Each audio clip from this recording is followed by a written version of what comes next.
Hey guys, it's Ben Crawshaw here. I want to welcome you to today's webinar. Grateful that you've taken time out of your busy schedules to join us. I jumped in here just a little bit early. First of all, just to say hello, welcome you here because you're here early, and not a lot of people, are good at that. So good job to you. And also just to make sure you can see everything clearly, hear everything clearly. I'm going to turn up the audio on my computer a little bit right now. I don't know if that affects the volume as you listening to it or not, but Kelly Wallace is going to be with me on this webinar, and she's going to be managing the chat stream. If you look, you'll see there's an area where you can type in questions, comments. We love for this to be a dialogue, a conversation, not a monologue, not a lecture. So if you're here, go ahead and jump in that chat stream. Let us know if you can see everything and hear everything clearly. Tell us what you're most looking forward to, or looking most forward to. I'm not sure about the grammar on that one. About Thanksgiving. What are you excited about when it comes to the upcoming Thanksgiving holiday? Kelly, can you see me? Can you hear everything good? Yeah, everything looks great and sounds great, Ben. Thanks. All right, good. Well, that's what we just wanted to make sure that technically our quality was good for you guys. You may run into some technical issues from time to time where things slow down, or maybe they freeze on you. You can always refresh. A lot of times that's just an issue with the internet where you are, and I know we all have varying internet connections. So just hang in there with us. And again, jump in that chat stream. Hey, tell us what you're looking forward to when it comes to the upcoming Thanksgiving holiday. So Kelly, has anybody jumped in that chat stream yet and said anything? Not yet. Right now we have Oprah who is in the chat stream, but no one else yet. So that means no one is looking forward to anything about Thanksgiving. Must be. Or it's too far away. No one has started thinking about it yet. So, okay, got it. So again, appreciate you guys taking time, getting here early. We're going to start in about 3 minutes at 2 o'clock. So 2 o'clock, we're going to jump in. We're going to move fast. And again, if you have any questions or comments, you want to get some conversation started in that chat stream, just go ahead and go for it. We'll try to respond to as many as we can on the fly, but you guys can also respond to each other. We love it to see, church leaders interacting with church leaders. So we will go live in about 2 minutes at 2 o'clock.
Hey guys, I want to welcome you to today's webinar.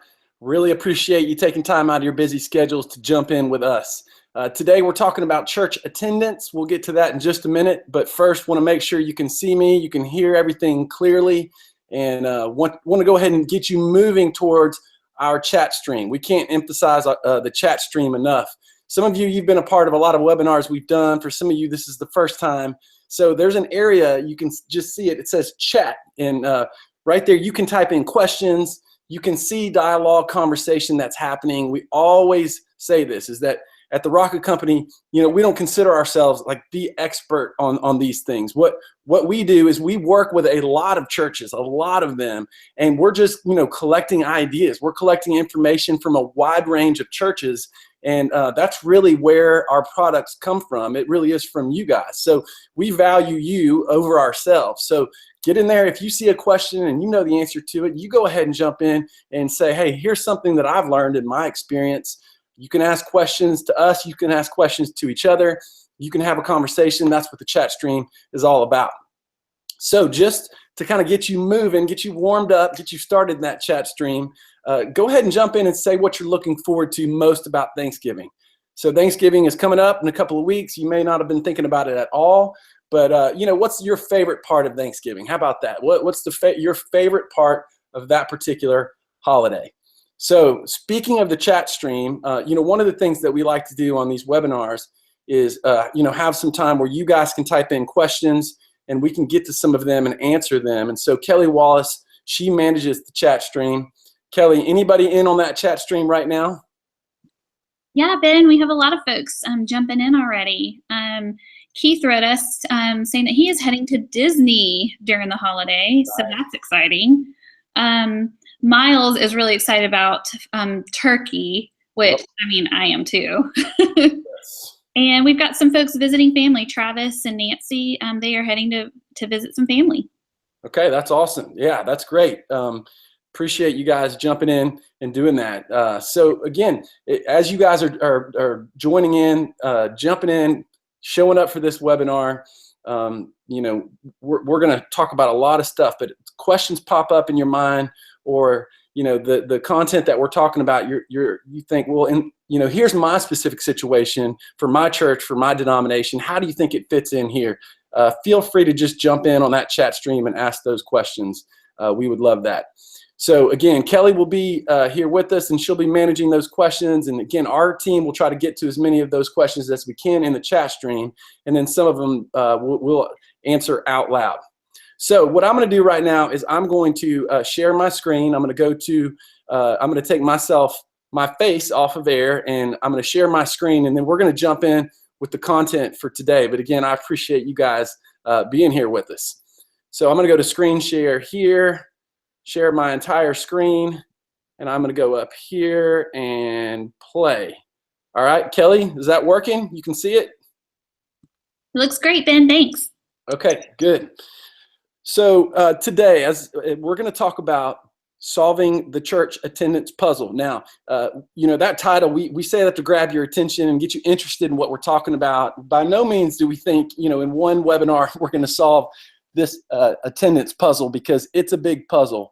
But what we are going to do is going to talk about some things. And again, as I mentioned, a big part of what I do is just collecting, advice, wisdom, practical resources from churches all over the world. And, because we're primarily a digital company, we've been able to have really a far reach with a lot of churches, and just getting a lot of great input when it comes to things like attendance.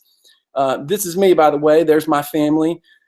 My youngest one right there, Esme, did not sleep very well last night. So that's just part of it. Some of you have young kids. You understand that some nights they do well, some nights they don't.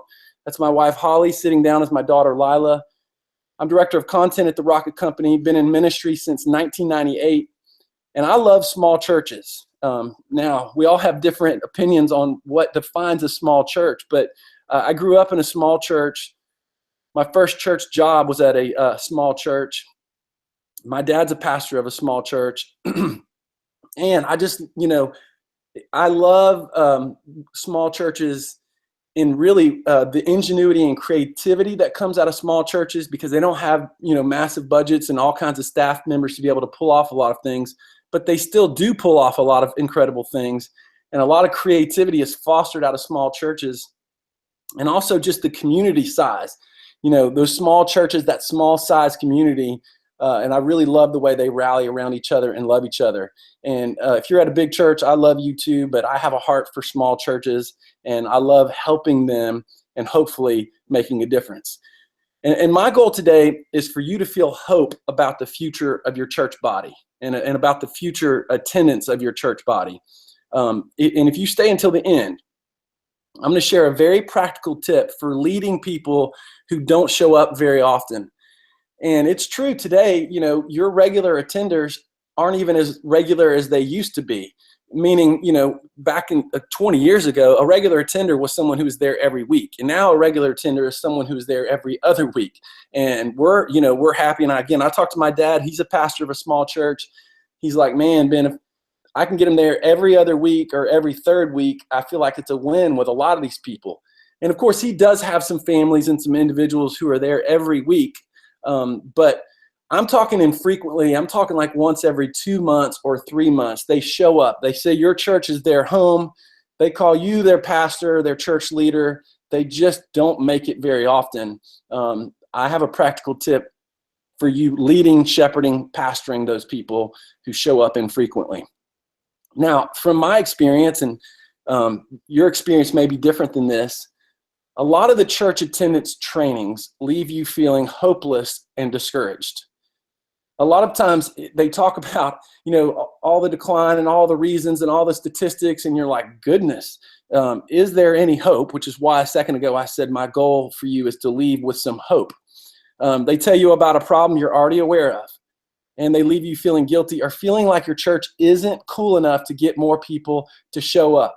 And that's one of the things that frustrates me. There's not a lot that does, but that's one of the things that frustrates me is when, the attitude is that if your church would just be cool enough and slick enough and, have all the right technology and all the right equipment, then more people would show up. And nothing wrong, man. I worked at North Point for 6 years, and, they have a lot of cool stuff. There's nothing wrong at all. That's not a knock on churches that have cool stuff.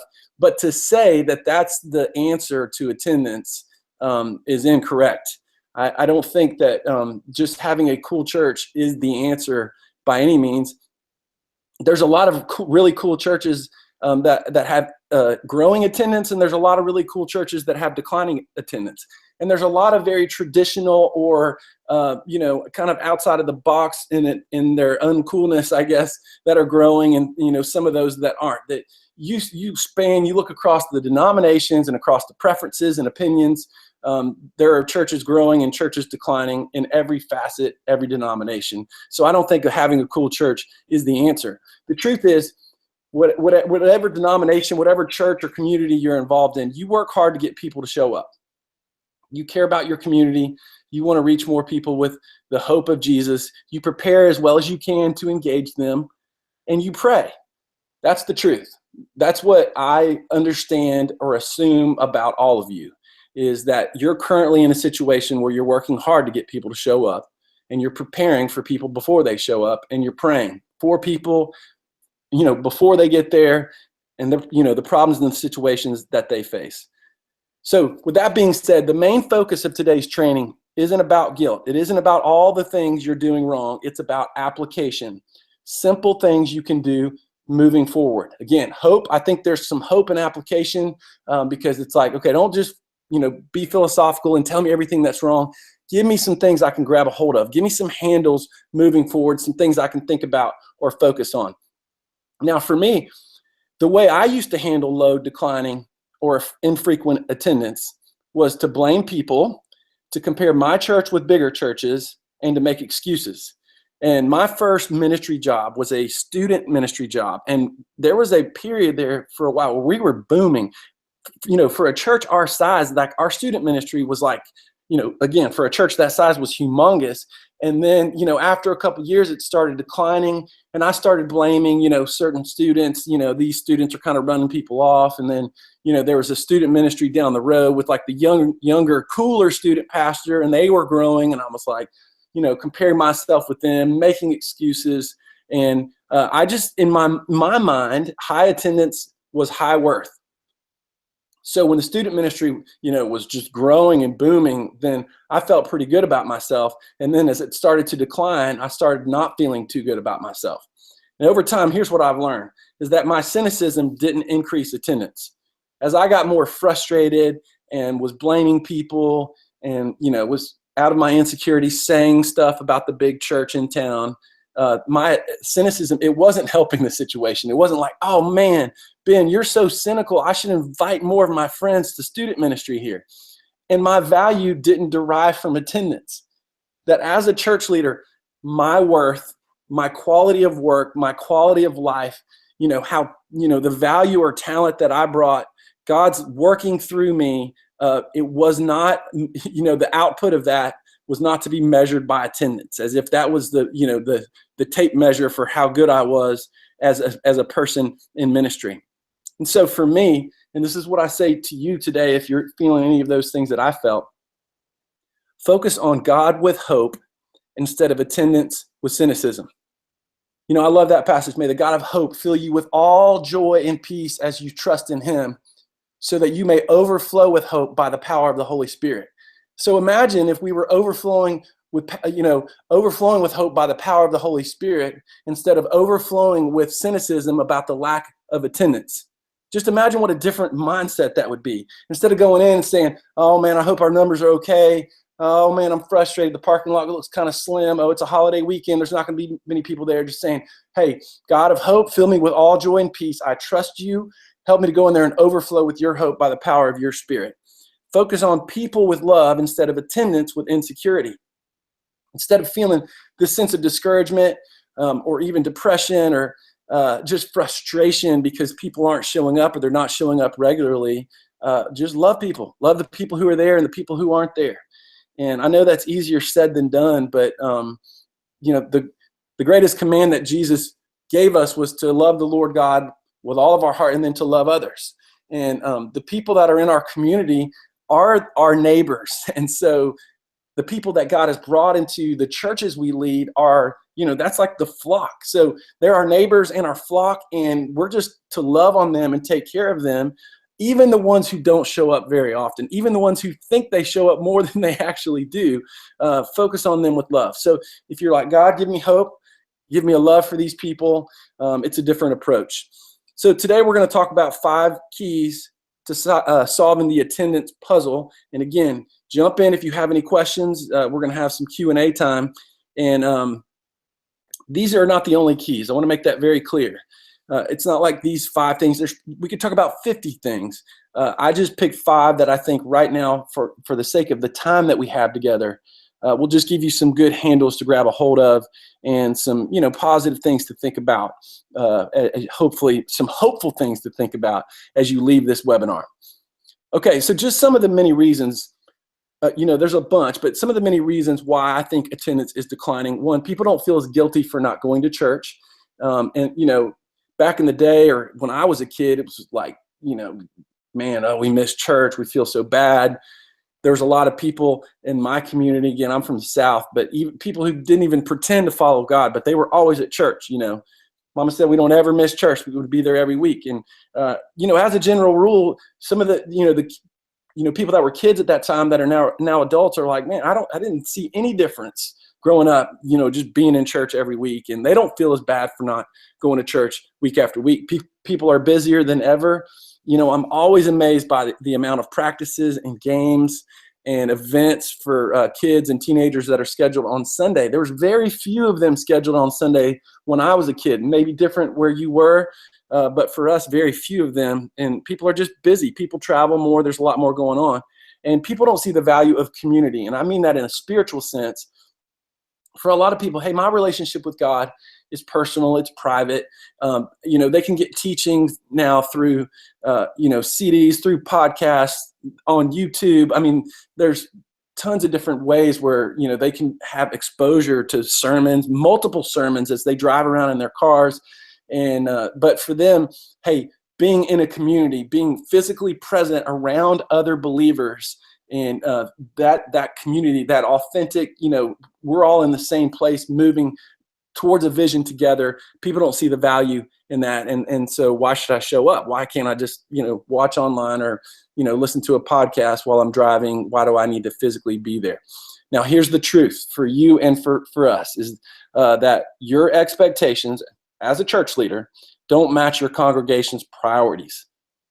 Now, your expectations are to be there every week. For some of you, you get paid to be there every week. And the expectation is that, this isn't every Sunday thing, or it's in whenever your church meets. It's it's a weekly thing that you do. You show up to be a part of a body of believers, a community within a community, to express God's love to the community around you. To be exposed to truth, to encourage each other, to pray. But that's not for everyone in your congregation. That's not their priority. It's not their biggest priority. They're thinking about their kids, school, money, family, sickness, travel, career expansion. It's not on the priority list for a lot of them like it is for you and I. And your priorities don't match your community's convictions.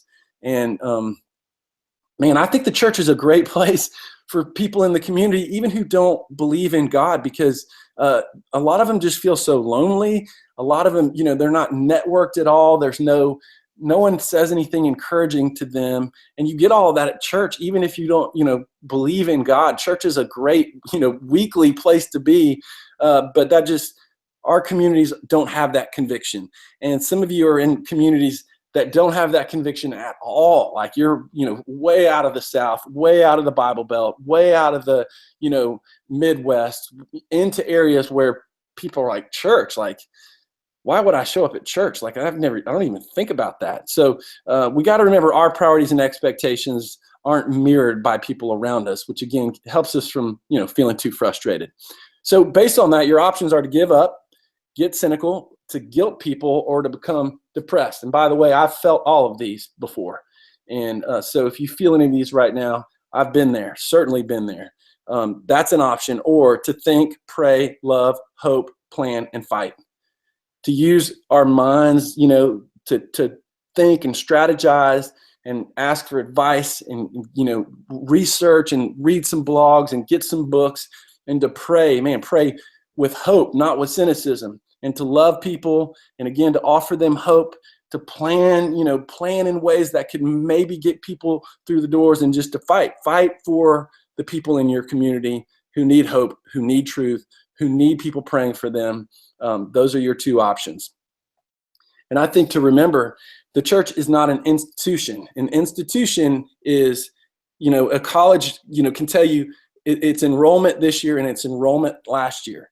And the church can tell you its attendance this week and last week, but that it is not the same. It's not institutional. It is a vehicle for God's movement. This is one of the many ways that God shows his love to people who are broken, Christians who have their wounds and their brokenness, and non-believers who have their wounds and their brokenness. The church, that's the body, the vehicle for God to move on behalf of those people and to expose them to his love for them, to the gospel and what Jesus did for them, for truth, for change, transformation. That's the focus of the church. And it's about the work of the Holy Spirit. It's greater than the number of bodies and seats. That in essence, here's what we have to remember, guys, is that we could have a ton of people in our churches and just not a lot of life change happening. Not a lot of, action being taken, not a lot of love being demonstrated and expressed. And there's a big, big impact that can come from a small number of people when Jesus, through the work of his Spirit, gets a hold of them. And it's just different. So measuring attendance institutionally is not, I don't think that's the best measure for us as church leaders as to how effective our church is. So the 5 keys, and again, we'll ask some questions in just a minute. The first one is love. The first way to solve the attendance puzzle is to love people and focus on their hearts instead of, numbers and your dreams. And for a lot of us, and a lot of times, and it seems so simple, y'all, but it's such an easy pattern to fall into, is that we can become us focused as church leaders, kind of what we want, what our dreams are, what our goals are. And that's natural because we're visionary. And, and the numbers, man, that's kind of the pressure of church leadership, one of the many pressures. And so over time, it's hard for us to remain focused on people and their hearts. And their hearts are broken. Their hearts are hard. Their hearts are, kind of new to God in faith. And so you have a lot of people that are just dealing with a lot of things, a lot of marriage issues, money issues, health issues, hope issues, people who are discouraged about relationships, discouraged about themselves, people who, are really excited about what they think and, not so humble about what anybody else thinks. But that's the work of ministry, human beings and all of their messiness. And the discipline for us is to stay in it with them, to stay in it and loving them and all their messiness, instead of, making it kind of a visionary, dream-focused job. Not saying there's anything wrong with being a visionary dreamer. I'm right there with you. But loving people is gonna make it different. Even if you achieve some of those visionary dreams, you're going to do it in a different way, in a way with much more impact and much more joy. And listen, what if you could measure movement that reflected the Great Commandment? Like, what if you said, hey, instead of saying our metric from this time this year to this time last year was, okay, we've gone up by 52 people or up by 12 people. What if you measured it differently? What if you measured it based on something like missions? Here's the number of people that we've sent out into the mission field, either temporarily or semi-permanently. Here's the number of human beings in our community that we have impacted this time this year versus this time last year. This is the number of people that are serving in our church body versus the number of people who were serving this time last year. Like, what if the metric was just different? It was based on love, impact, mission, service and humility, as opposed to based on, people in seats listening to sermons. What if you could just find a different way to measure it? So the practical application, and I just kind of mentioned this, is percentage of regular attenders who serve may be just as important as percentage of members who regularly attend. So follow me here. So if your church has, 300 people who call themselves members, and you have, 125 to 150 people who are there on a weekly basis, average over the course of a month or 2 months. That means, okay, around 50% of our members show up regularly at our church.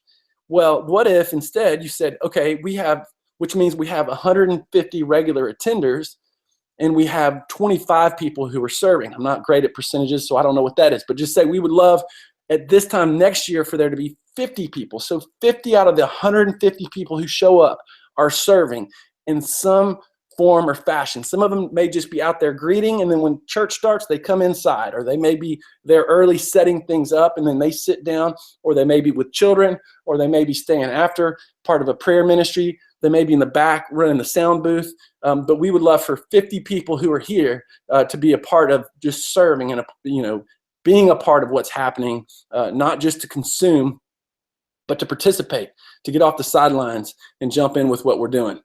So that's love. Number 2 is think about the people who don't show up.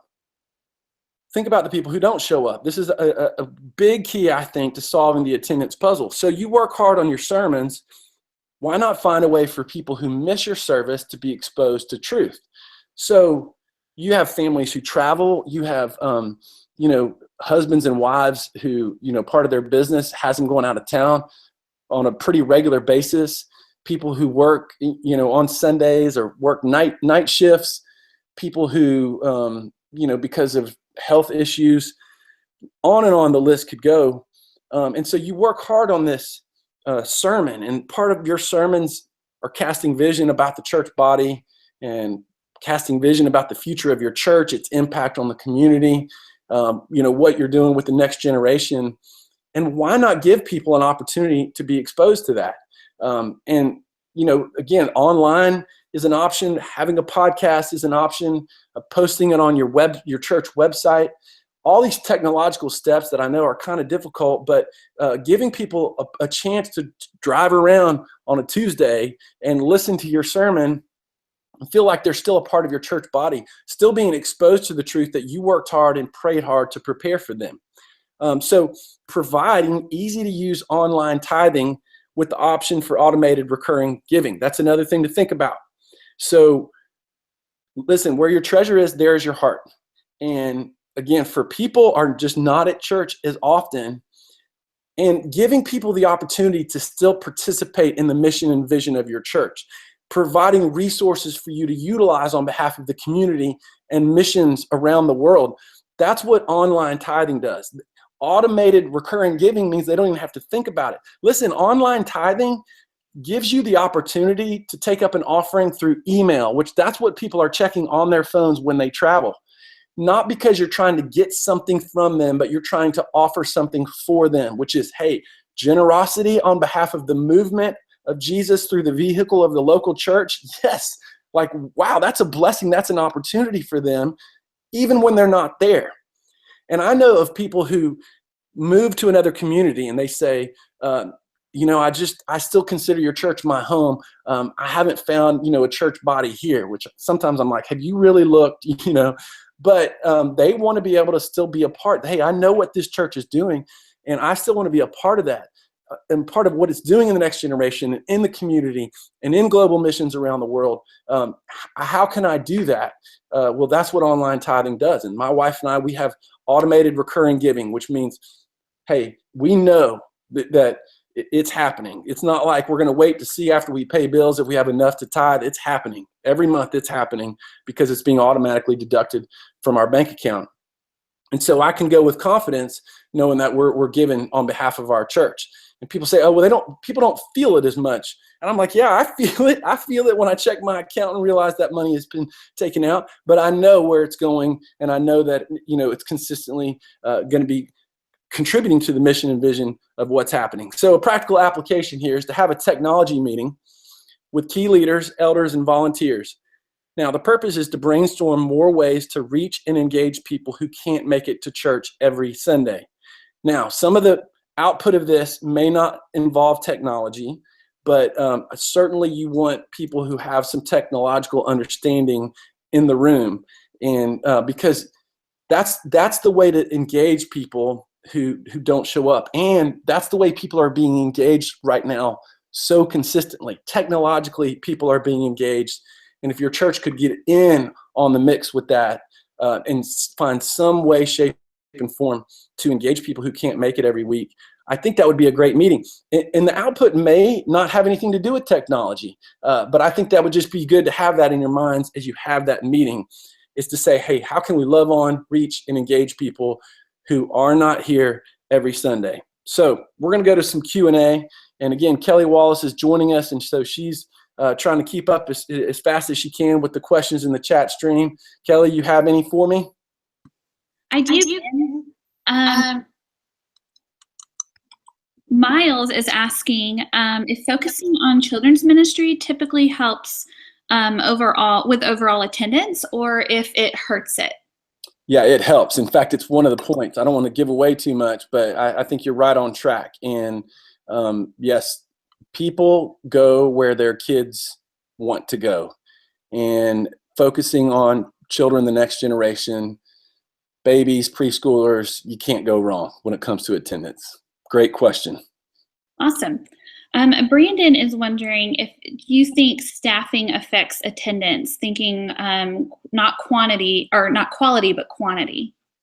I don't think so. That's a good question, because I think if you have people that you hire who are thinking about things like the next generation. So if your children's ministry has now 3 employees instead of 1 employee, you're going to be able to do more in children's ministry to engage more kids. You're going to have more resources, and certainly engaging, the next generation is part of helping your church attendance grow. Now, some of the budget strains and constraints may cause some, problems if you staff too quickly before the budget is in place to make it happen. But I think, I mean, even having multiple teachers, multiple communicators on stage, I think that appeals to a wider range of people sometimes. Having musicians that you can hire to bring in. It doesn't always have to be full-time staff. It could be contractual, or it could be part-time people, or hourly paid volunteers. But certainly, I think it does help. Yes. Awesome. Josh has a great question. He's wondering if measuring the percentage of regular attenders who serve and the percentage of members who attend regularly, if those are good metrics to keep track of. Those are metrics that I would keep track of. And I'm not, so I can't say, that I have all the evidence in the world to, say that those are great metrics, but those are metrics that I would use. If you're a church that has small group or Sunday school, that's focused on people developing and building relationships with each other, getting to know each other better than just the passing, how you doing? Doing fine. Did you see the football game yesterday? But really, and I'm not saying everybody that's involved in small group or Sunday school is going to be pouring out their hearts, making best friends, totally being vulnerable about what's happening in their life. But church going from a place that my wife drags me every week to a place where I have some friends and I know some people, that's another metric. Out of our members, how many of them are involved in Sunday school or small groups? That's another metric that I would use. I would have a metric in children's ministry of what percentage of our church is in children's ministry. So if we have 300 members and we have 50 kids in children's ministry, I want there to be a growing number of kids because that's the next generation. There's all kinds of metrics that you could have, but I certainly think the membership to attendance and the attendance to serving are great metrics. Great. I have a question from Josh. He is wondering how you make sure that first-time guests do not go unnoticed so that they come back. Yeah, we're actually going to talk about that in a little bit. So that's a great question. Hang on to that, and we'll get to it. So I'm going to keep moving, Kelly. You keep collecting those questions, and we're going to jump in here to point number 3. Ha, you called it, Miles. Focus on kids. You show me a church that makes children's ministry a huge priority, and I'll show you a church with stabilized attendance. Now, I'm going to be kind of vulnerable with you guys here for a minute, so don't get mad at me or something.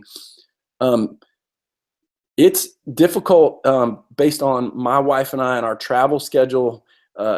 Sometimes it's difficult for us to be at church consistently, and when I say consistently, I mean being there 7 out of 8 weeks over a 2-month span.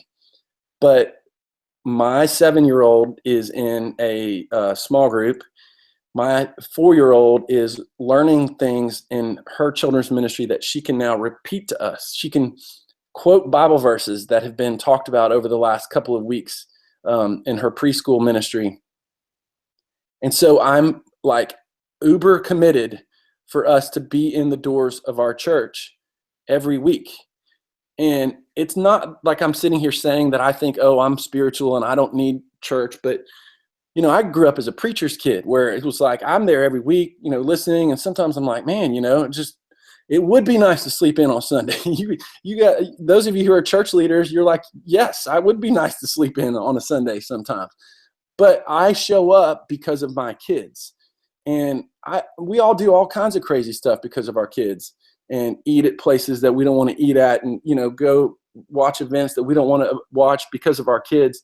And you get kids excited and engaged about what's happening, and communicating to parents what a value it is to have their kids there and how excited you are, and you're remembering their birthdays and you're giving them a hug.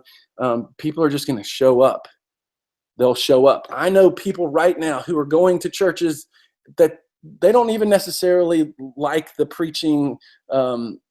They like the worship leader. People have all kinds of preferences and opinions about preaching and worship leading and music and all of that. But for the sake of their kids, they're like, man, I'm engaged and I'm happy to be here. Why? Because my kids are happy. And I'm not saying that that's a philosophy we should all abide by, as having kid-driven families, but I am saying this, that it's true. It's a true thing when you look around, that people, parents, families, they prioritize what their kids love. And if they love your children's ministry, your attendance is going to be pretty stabilized. People make very few excuses on behalf of their kids. Now, they may make an excuse if a teacher says their kid's, misbehaving, and they may say, well, they're just tired. But what I mean is, when it comes to, parents will spend money that they don't even have on behalf of their kids, right? They will, drive, stay up. They're just like, this is part of what it is. And that's what going to church is. It's, this is going to benefit my children, what they're learning. They're being exposed to truth at a young age. Faith is being just, formed in their minds right now. I just don't have a lot of excuses to make for not showing up at church. And I say, after that, focus on teenagers, then focus on college age students and young singles. When I say kids, I'm talking, birth through elementary school. You really focus on them. And after that, then you start focusing on teenagers, middle school and high school students, college age students, and young singles. Just be a church that thinks about and loves the next generation. And I think a practical application is just do a self-assessment. How much does your church truly do to engage the next generation? And I'm not saying you need to over-program and create all kinds of, more work, way more work, but just think about it. Just take an honest evaluation of, is it a huge priority? By the way, let me come back to point C to talk about young singles. Really, even college age, like, 19 to 25. I believe that is a great opportunity for you to take the older generation in your church and mobilize them on behalf of those students. And I mean, just taking them in, taking an interest in them. What happens a lot of times when you get into older generations at church is they're kind of on cruise control. They're kind of there. They're happy, but at that point they've been doing the church thing for a while and have learned to show up and smile and do their thing. Make them uncomfortable and just say, man, you have all this wisdom. You did some things well. You did some things bad, but now you have these students, these young adults, 18 to 30, who are just trying to figure some things out. And their peers are just trying to figure some things out. And they're only going to tell their parents so much. And, they've heard a lot of what their parents have to say. This is an opportunity for you to just, man, they could benefit from your wisdom, and you could benefit from getting in the game. Don't just sit on the bench. Get out there, make a difference in the next generation, or 2 generations ago, depending on their age. So focusing on kids. Now, expressing gratitude. This is a big one. The best way to motivate is to appreciate. For my kids, when I catch them doing something good, I make a big deal out of that. Hey, Lila, the way you handled your little sister in this situation, I just want to say thank you. I really appreciate that you're the type of older sister that would act that way in front of your younger sister, or treat your younger sister that way. Why do I say that? It's to motivate her and to reinforce that that's the type of older sister I want her to be. Not to manipulate. It's just that's vision casting. It's, hey, I recognize that thing in you, and that thing in you is powerful and has the potential to be really powerful in your younger sister's life. So the best way to cast vision is to celebrate wins. So back to point A, the best way to motivate people to show up is to keep appreciating the people when they're there and thanking them for showing up, thanking them for being a part of your church body. I don't know in the town that you live in, but down here, there's churches everywhere. And so for a person to be there and to make your church body their home, well, that's a big deal. And I know the challenge it is to get up and get kids ready and get, family moving and get everybody out the door and make it to church on a Sunday, and to appreciate people. Hey, I recognize the work, but you've done this on behalf of your family, your kids, your heart, your hope, your relationship with God. I'm grateful for that. And to celebrate wins is just saying, hey, sharing stories or interviews or videos of a single mom who makes it to church every week. Listen, by herself, she's, getting all these moving pieces together and getting people to show up. Because why? Because she wants her kids to be exposed to truth. They're exposed to a lot of other messages throughout the week, and she wants them exposed to truth. And what you're doing is you're casting vision as to what attendance does, is it exposes the next generation to truth.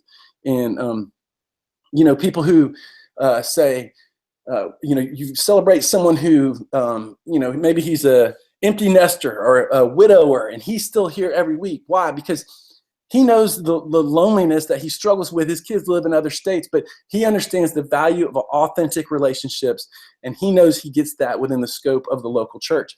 My dad has a widower. He's an older gentleman that shows up every week, and it isn't just there. He's leading a group of younger men, and so he's keep community. But my dad talks to him privately, and the guy's battling the loneliness, but he's still showing up because he says, this is a place where I can get community and encouragement. That's huge. People who go through difficult times, tragedies, unexpected sicknesses, and see the way the church body rallies around them. That's a way to cast vision. Hey, it's important to be here because these things could happen to you, and you want to have a network. You want to have a support base of people. That's what the local church provides. You celebrate that. And the practical application is what happens when you attend. And what happens when you attend is a book that's just been released by the Rocket Company. And it's a book that really, what it does is it appreciates and it reinforces vision. What it says to the people who read it is, this is, first of all, thank you. Thank you for attending. And here's what you've done. By showing up, these are all the things that you've brought into your life. And we'll talk a little bit more about these in a little bit, but it's just a very simple thing. And it's not like a long read, and some people are just going to skim through it and just see highlighted phrases, but still, that's still going to be saying to them, this is the beauty of what you've done, that you have surrounded yourself with community. You have exposed yourself to truth, to contrast all the lies and the confusion that you hear throughout the week. You've gotten encouragement and hope in a very cynical and discouraging world. You have provided a way for your kids to have a faith, to develop a faith at an early age. You've been a part of the vision and mission of God's movement through this local church. It's just a simple little booklet, and it's a way of saying thank you, and it's a way of reinforcing vision. Kelly, you got some questions? I do. Andy is wondering, when should a pastor step down if the attendance keeps dropping? I don't know. Again, the bigger question would be the movement of hearts, the involvement in the next generation, impact in the community. There's got to be more of a measurement than just attendance, because there's a lot of factors that can contribute to that. There's, things can happen in towns or communities that families that, have indirect correlation to the pastor and what he's doing. So I would look for other factors outside of just attendance. And then the church leadership, it's elders, deacons, however, the board, however you make those decisions, that would be a decision for you guys to make. Is attendance a priority to us? And is there a lack of movement in other areas through his leadership that all warrant a conversation, some questions, and maybe even a decision about that moving forward? But without probably having a longer conversation with you, which would probably, would warrant us talking for a while and getting some backstory, I would say that this would be something the leadership needs to look at, and then look at other areas of impact in the church. Thanks, Ben. Brandon is wondering if there is a correlation between getting volunteers plugged in and attendance growth. Yeah, I think anytime your church, your volunteer base is active and robust, typically you look around and those churches are growing in attendance and giving. And not always, but a lot of times, because you got more people off the bench in the game, more people excited about what's happening. And regular volunteers are less likely to fade, burn out, switch churches, just kind of fizzle away. It's just steadier. The attendance stays steadier from my vantage point. Let's go one more, Kelly. Great. Ken asks, would you agree that developing a leadership team culture is also a key to church growth? And if Certainly. so, why would you say that? Yeah, and I certainly think if you want to talk to them about attendance as you see it, so attendance needs to be a part of the conversation of your leadership to them, whatever your philosophy is. If you're one of those people that say, hey, I'm going to measure growth and we need to be growing, attendance needs to be something that we think about. Impact in the community as reflected by growing membership in our church. They need to know that as a leadership team, so that either that's part of the discussion among many things that you talk about, or part of your development of them, or their development of people in the community, however that's set up, certainly needs to be a part of the conversation. Carrie Nieuwhof has a great book out. I can't remember the name. I know that's not helpful, but that talks about navigating the attendance conversation with your leadership team. It's a great book to check out. I wish I could give you more information on it, but you just have to Google it. All right. So let's go to number 5, is to develop people who do attend. So again, this moves the conversation and the focus to the people who are in attendance, who do show up. What if you focus more on small group participation and active Bible reading than attendance? And again, we talked about a couple of metrics here: members to attendance growth, number of attenders who serve. Same thing, small group or Sunday school participation, or even something as simple as active Bible reading. Even how many people that are there have a Bible that they understand, that is at their disposal, or on a shelf, or in their presence or possession.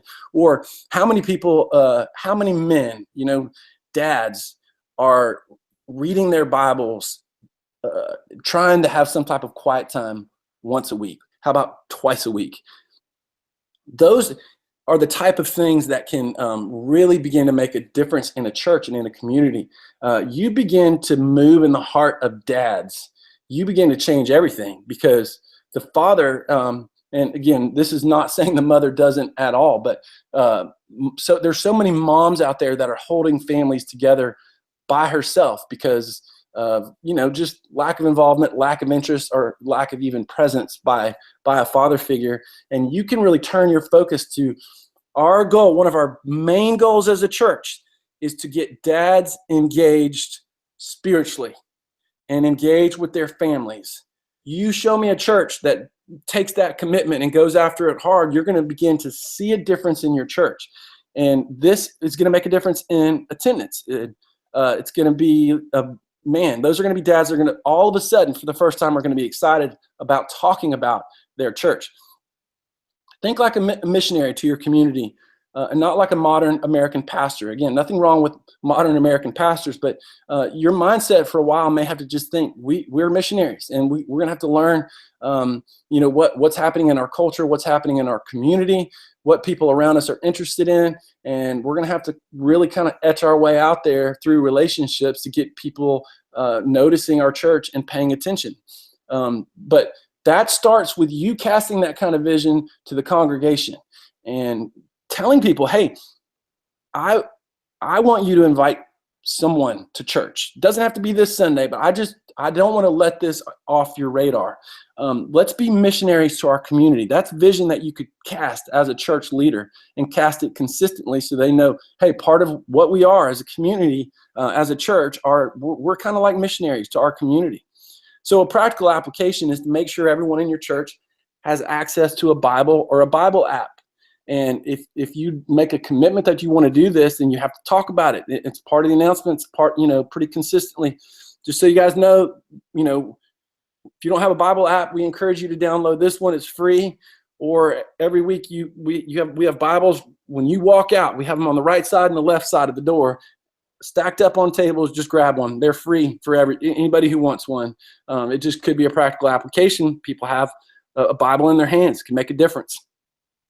So Kelly, we're going to get to Q&A in just a second. I know we've got a lot of great questions out there, and I promised to talk about some things at the end, but I want to jump in first by asking you a question, which is, would you like to motivate attendance by appreciating attendance? Well, of course you would. Would you like to cast vision on the power and the impact of consistent attendance? The past hour, like we talked about a lot, there's a lot more to talk about. There's a lot of questions. I'll stick around at the end. We'll try to get to as many questions as we can. But even if we had all day, we couldn't cover everything. there's so many cultural trends that we could talk about. We could talk more about technology. We could talk more about, the way people are perceiving your church, what they're really looking for when it comes to a church, community, authentic relationships, or is it entertainment, style of church. We could talk about all kinds of things, but you need more than just a training. And no matter what denomination, what style of church you have, you need resources. That's what you and your team need. You need resources. And that's why I'm excited to talk about what happens when you attend. Again, this is the most recent release at the Rocket Company. This one literally is fresh off of the press right now. And what happens when you attend talks about how showing up is important. It reinforces vision, casts vision, and appreciates showing up in these 5 areas. Community. Hey, when you showed up, great job, because when you showed up, you said community is important. My relationship with God is not going to exist on an island. I'm not going to have this, self-made spirituality. I believe in the power of relationships, other people, a body of people joining together, and it's stronger than just me doing it by myself. Encouragement. Man, the discouraging words people are out there hearing, the negative messages, the critical words, sarcastic, cynical words, and when you've showed up, you have put yourself in a place where you are encouraged. You're encouraged with people, handshakes, people looking you in the eye, exhortation, that's, teaching of truth, and just pouring some hope and encouragement into what can be a very discouraging life or week or season of life. Exposure to truth. Again, you get these negative messages, but you also get these, advertisements and billboards and, talk radio and news shows, and you get opinions and the water cooler conversation, and you get, all of these messages that you're not sure if they're true or they're not true. Some you're not even paying attention to, but they're just, they're still in there. And where can you go where hey, this is something I can bank on. This is something I can put my confidence in as truth. And that's what God's movement of the preservation of scriptures, and scripture is, applied to your life through a pastor or a communicator. You've exposed yourself to truth. These phrases that we repeat as we sing, that's exposure to truth. When you show up, man, you've done that. You've put yourself in a position to be exposed to truth, not just mixed or confusing messages that we get through culture day in and day out. Family faith development. When you show up, you've said to your kids, hey, your faith is important to me. Hey, I want you to be grounded in something beyond just your own happiness, something beyond just, go out there and get everything you can out of this life.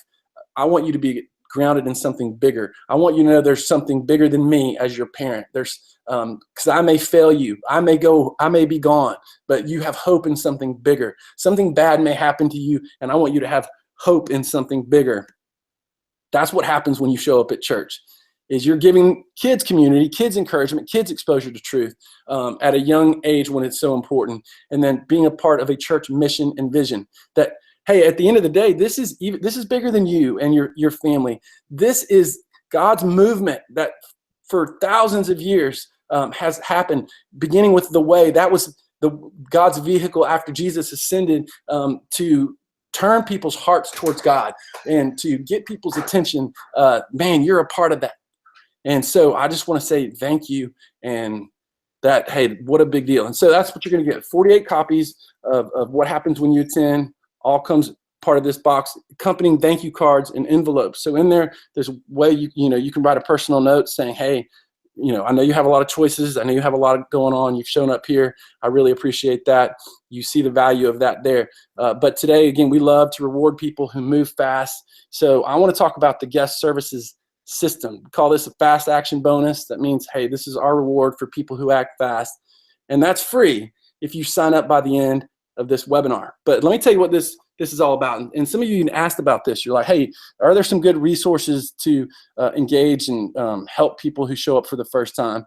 There's a guest services overview, and then a team training. So that talks through, parking lot, lobby, information table, congregation, auditorium, those different teams, different roles, responsibilities, and a training for them. So walks you through how to coach a guest services team. And again, this is going to be a volunteer team for all of us because none of us have the budget to hire a guest services team. So what do we say to them? How do we train them? Where do we tell them to go? What do we tell them to do? That's what you get with this. A schedule, an agenda, nothing overwhelming, but it helps you, be in consistent contact with them. A new visitor prep guide. That's how to prepare for new visitors before they get there. That's the key. Walks you through that. Questions to ask yourself and your team, or to give to your volunteer team to ask each other to get ready for guests. Information table guide. This is the biggest piece of this.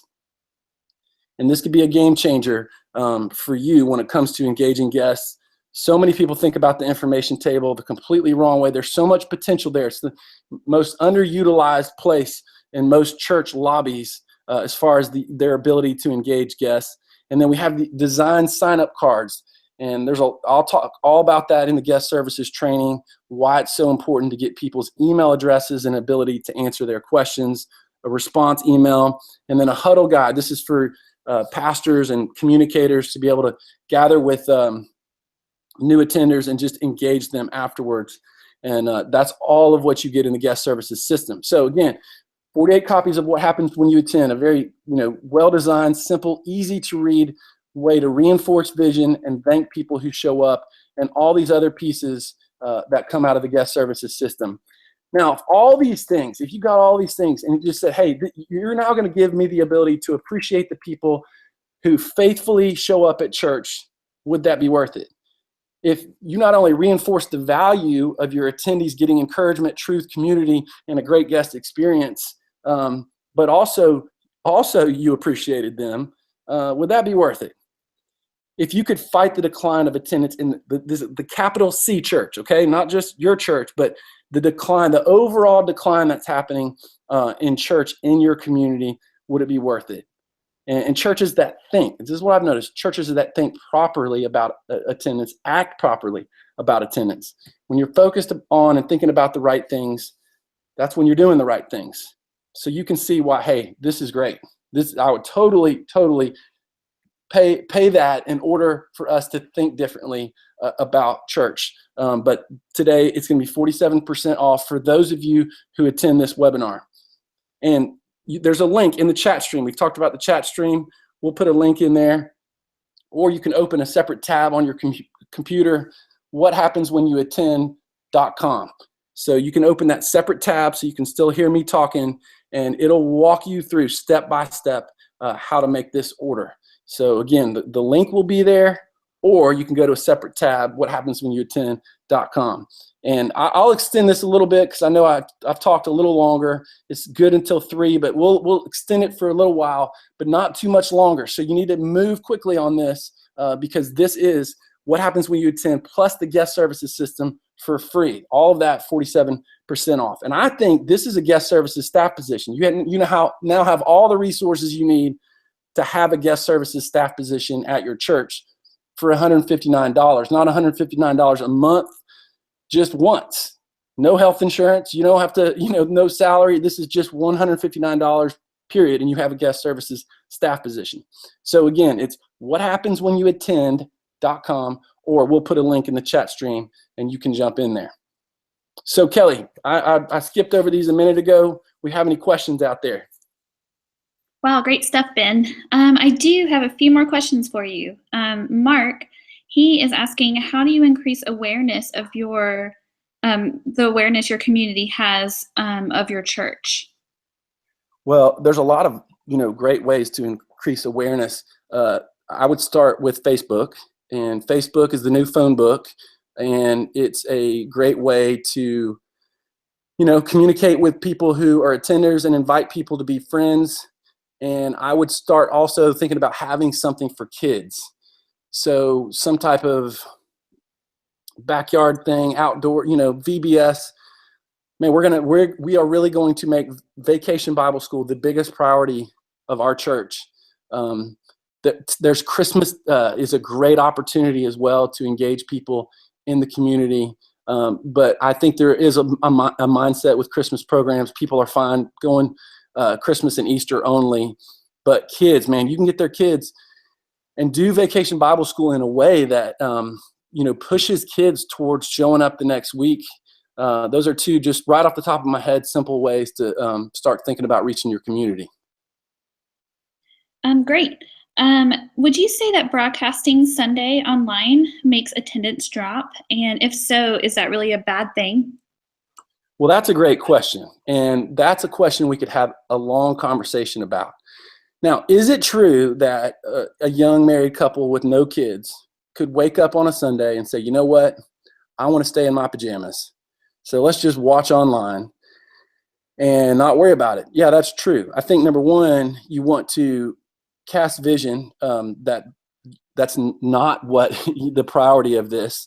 And also, that's part of why things like What Happens When You Attend is a good resource to give people who show up, is because they see that church is about more than just listening to a sermon. It's about so much more than that. You continue to cast vision as to why being there is so important. And you don't make it sound like it's because I'm the preacher and I need a lot of people sitting there when I preach. No, it's bigger than that. And you keep casting vision for that. That's a big deal. But it does allow you to engage people who are out of town and who are sick or unable to make it. And so you just have to decide if the strengths outweigh the weaknesses. Great. How do you compete with events on Sunday like sports?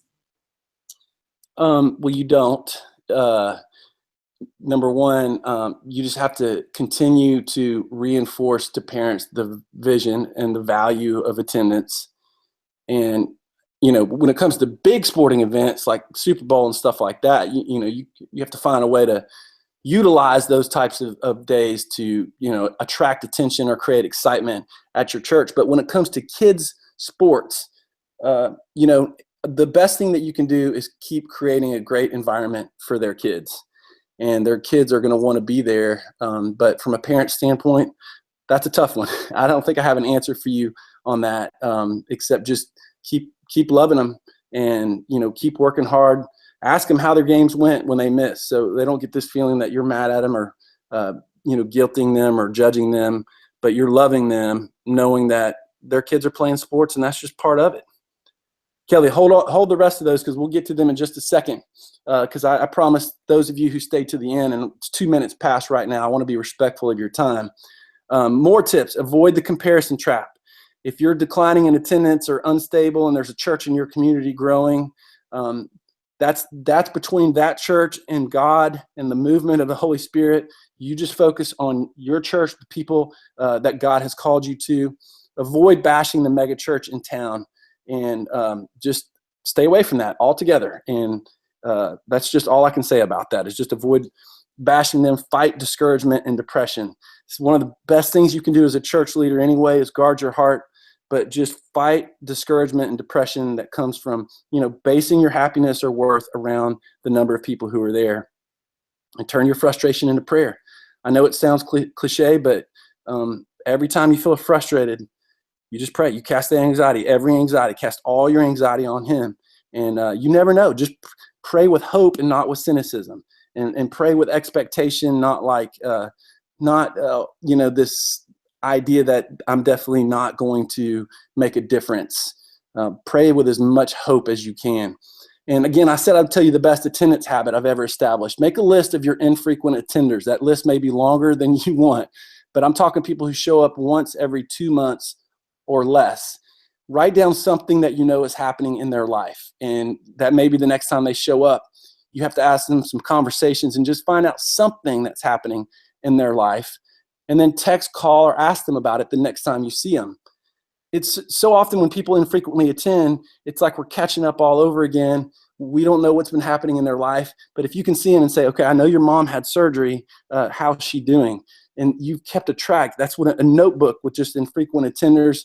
It's a great habit with people who don't show up regularly. Now, here again, this is all the stuff that you're going to get. 48 copies of What Happens When You Attend, the guest services system for free at whathappenswhenyouattend.com. 47% off. We're going to go past 3 p.m., but not by long. So move quickly. We'll put a link in the chat stream, or you can type that in on a separate tab. Kelly, let's go 2 more questions. Okay, great. I actually just have one. Right. How do you keep older members from leaving when trying to attract a younger crowd? Well, you don't. You cast vision to them as much as you can, to tell them why it's so important to reach these people, to say, hey, this is the future. Like, for us, we don't want the church to end when we die. And I'm not saying you're about to die. I'm just saying we're getting older, and we need the next generation of people who are going to step up, and they're going to have an impact in our community. They're going to have an impact in leadership in their own families. They're going to continue the movement of God's vision in this church. And we need you. If that's going to happen, if we're truly going to reach them, we need you, because you have so much to offer, so much wisdom to offer the next generation, and so much life.